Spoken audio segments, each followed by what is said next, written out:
Juba II s'emploiera aussi à enrichir son royaume en encourageant le développement de l'agriculture. La Mauritanie ne tardera pas à devenir un véritable grenier à blé en fournissant les 2/3 des besoins en blé de Rome, ce qui lui apportera aussi de considérables revenus. En étudiant avide de savoir, le roi attirera à sa cour de nombreux artistes et intellectuels grecs,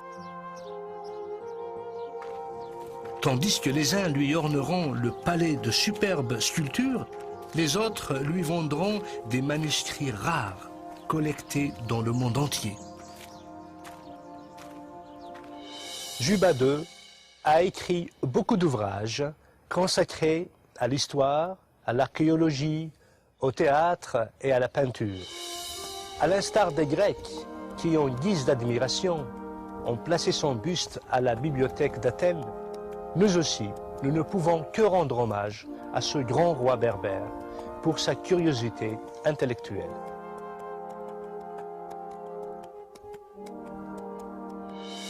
Destin fabuleux et admirable que celui de ce jeune prince berbère, prisonnier des Romains, qui a su plier sa destinée pour devenir l'un des rois les plus brillants de son époque.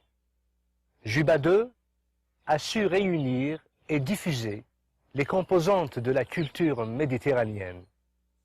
Il reste pour son peuple un sujet d'admiration et de respect. Juba II est l'exemple idéal de ce que la royauté a de mieux à offrir.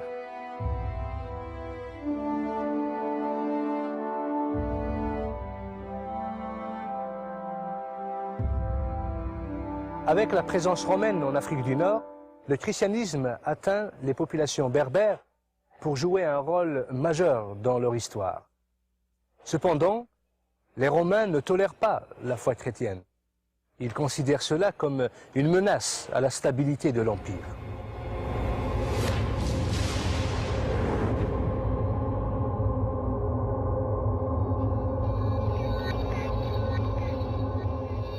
La croyance en la foi chrétienne coûtait cher aux Berbères.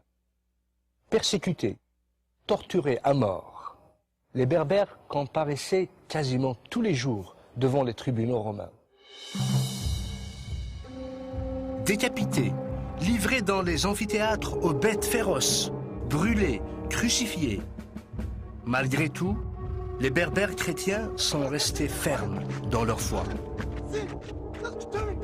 La souffrance et la torture ont ouvert grand les portes à un réveil accompagné d'une grande détermination à tenir ferme.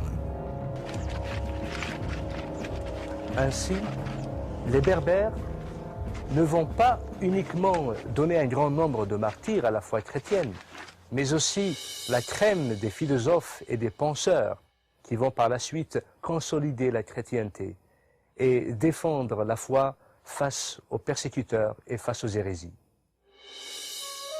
Tertullien, Saint Cyprien et Saint Augustin laisseront leur marque sur l'histoire du christianisme.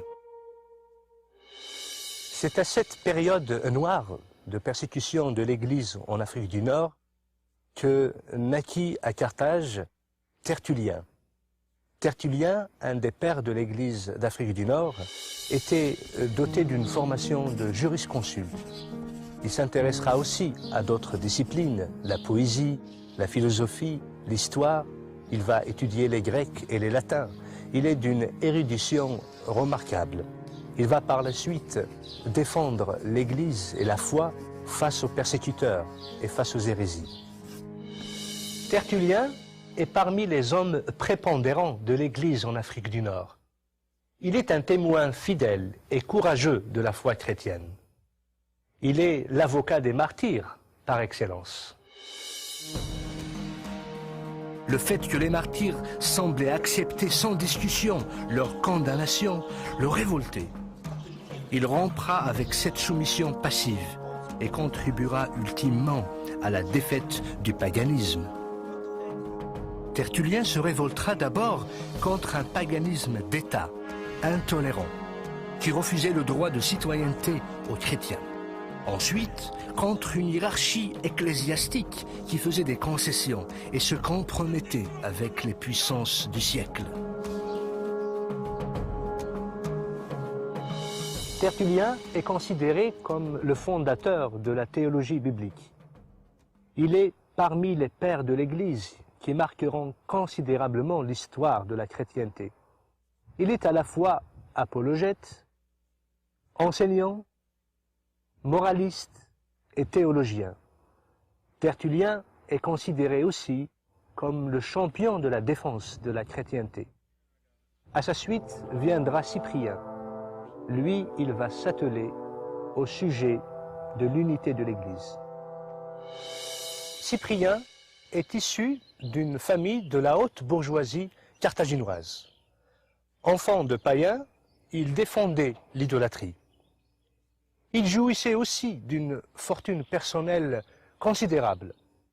Après avoir complété son éducation, il devint un rhéteur et un maître éloquent, incontesté. Sa renommée grandit dans la cité carthaginoise. Il est aussi un avocat de métier.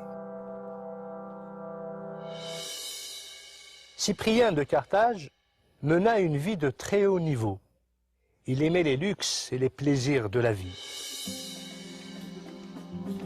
Il entretenait des relations d'amitié avec la plupart des notables de Carthage, avec lesquels il gardera fidélité pour longtemps. Ce rhéteur remarquable, très riche et mondain dans sa vie, ne finira pas d'étonner la haute société carthaginoise lorsqu'il se convertit au christianisme.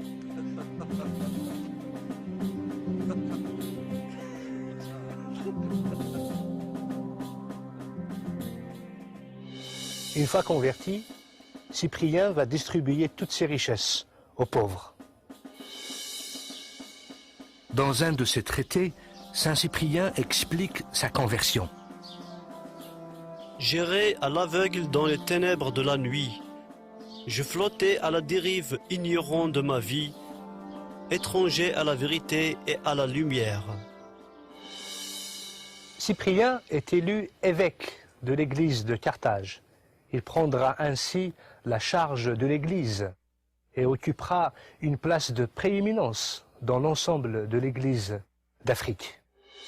Cyprien va aussi publier son fameux traité sur l'unité de l'Église, un de ses ouvrages qui exercera une profonde influence sur l'ensemble de l'Église de l'Afrique. En 258, Cyprien, évêque de Carthage, sera arrêté et condamné à mort. Un nouveau nom s'ajoutera à la liste des martyrs de l'Église.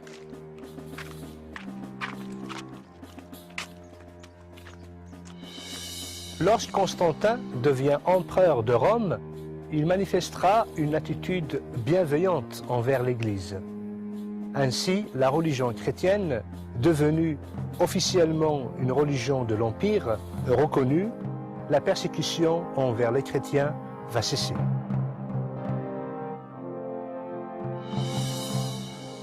De toutes les figures éminentes de l'Église berbère, un homme se distinguera parmi tous les autres, Saint Augustin d'Hippone, le père de l'Église chrétienne par excellence. Né à Tagaste, en Algérie, au sud du port d'Hippone, il passe une enfance heureuse. Plus tard, il se rappellera de l'extraordinaire lumière africaine. Cette lumière inonde tout ce que nous voyons, se glisse partout où la découvre le jour. Elle me pénètre de 1000 manières. Élève studieux, Augustin poursuivra ses premières études à Tagaste, jusqu'à l'âge de 16 ans.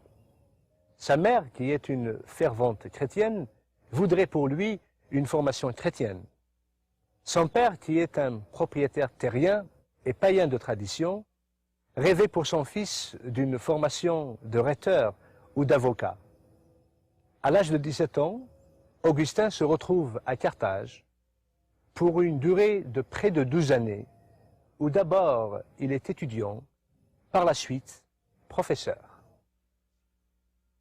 En 383, saint Augustin s'établit à Rome. Par la suite, il obtient un poste de rhéteur à Milan. Ce n'est que là-bas, à la lecture d'une des épîtres de l'apôtre Paul du Nouveau Testament, que Augustin se sent un appelé à une autre vie, une autre destinée. Élaborant ces dialogues philosophiques, saint Augustin poursuivra sa marche sur les sentiers de la vérité. Un an plus tard, il est baptisé à Milan. Cet heureux événement marquera pour lui l'engagement à la vie parfaite. C'est ainsi qu'il condamnera désormais sa vie antérieure.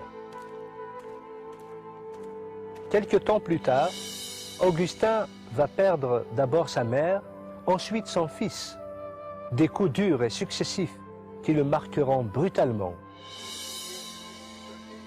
Par la suite, une fois installé à Tagaste, Augustin va renoncer à tous ses biens et à sa vie antérieure pour servir désormais Dieu. Appelé comme prêtre au service de l'Église, saint Augustin finira par devenir l'évêque de l'Église d'Hippone.